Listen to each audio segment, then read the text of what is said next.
Pagsulong ng mga agendang panglunsod sa mga bansa sa Oceania region ang pinagtuunan ng pansin sa Annual Urban Forum sa Papua New Guinea. Si Net 25 correspondent Eco Hortaleza Quinola para sa report. Higit 200 mga delegado mula sa mga bansang Australia, New Zealand, Cook Islands, Samoa, Fiji, Solomon Islands, Kiribati at Nauru ang dumalo sa ika-7 Pacific Urban Forum.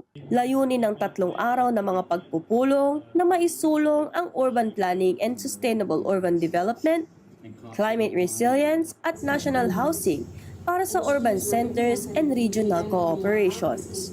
Nag-umpisa ang forum sa isang national walk na pinangunahan ni Port Moresby Governor Powes Parco.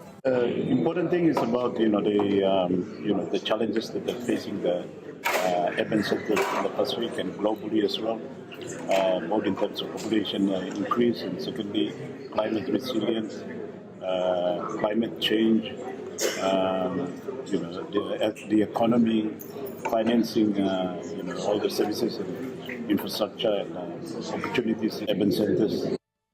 Iba't ibang produkto rin ng Papua New Guinea ang ipinakita sa APEC House habang isinasagawa ang komprehensya.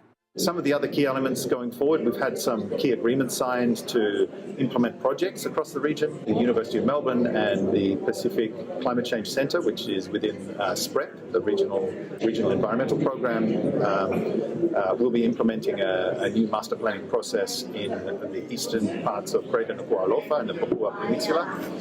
Ayon sa panauhing pandangal at Deputy Prime Minister ng Papua New Guinea na si John Rosso, ito ay pinag-isa at pinagsaluhang layunin para talakayin ang kinabukasan at paglago ng urban agendas.